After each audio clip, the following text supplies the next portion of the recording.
Hey, McGinn. Welcome back. It is good to see you. Hope everybody enjoyed their weekend, had some time to get out and do some fun things with the family.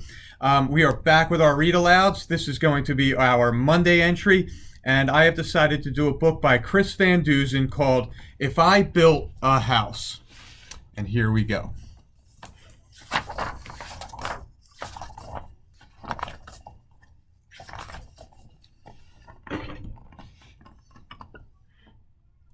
Jack in the backyard said to his mother, "This house is okay, but it's like any other. It's boxy and boring and basically bland. It's nothing at all like the house I have planned. My house will be different. It can't be the norm. I'll think about traffic flow, function, and form. Oh, it may include shapes like a tower or dome, but I'll focus on what makes a building a home. It's the rooms on the inside that make it unique. So step through the door and let's take a peek. We'll start with the basics right off the bat. Check out my all-in-one Kitchen-O-Mat. You don't have to cook and you don't have to clean. It's done by a space-age robotic machine. It makes all the meals and the food is delish. Then it washes and puts away every last dish. The living room's next. It's fun. Come on in. The chairs and the table and the sofa all spin. And trampolines lead to a giant ball pit. It's a pretty neat room, you have to admit. Now look in the bathroom. No shower, no tub. Instead, take a ride on my Scrub-A-Dub-Dub. Just step on the belt and it washes you clean, even the places that you've never seen. And here is my bedroom, way up in the sky, on top of a tower 200 feet high.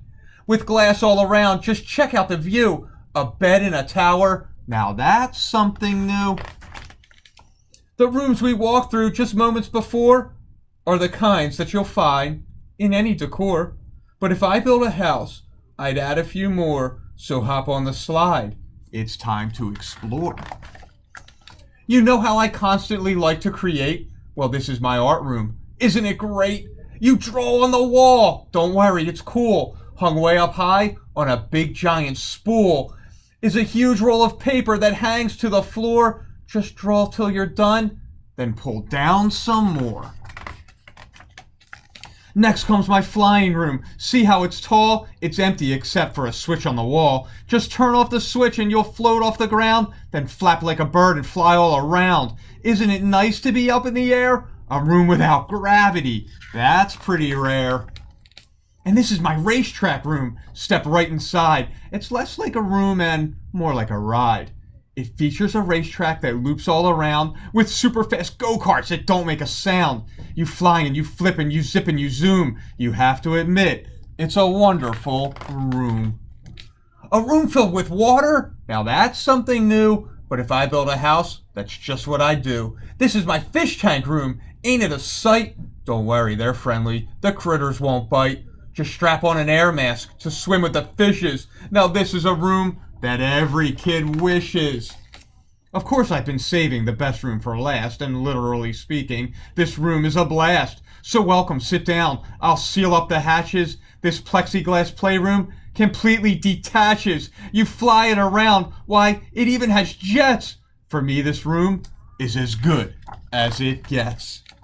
My house will be nifty. My house will be neat. My house will stand out as the best on the street. Daringly bold, yet exquisitely fine. A must-see example of modern design. My house will be hailed as refreshingly new. If I build a house, that's just what I'd do. Boys and girls, I love that book, and I love the books by Chris Van Dusen, If I Build a House, If I Build a School, because it allows us to use our imagination. And when we're reading, when we're writing, when we're thinking, let that imagination fly. Build your own house tonight. Maybe you'll get out some paper and you can draw what you think would be the coolest room ever. Build a cool school, but just let your mind run. And it's one of the great things we can do when we're reading and writing.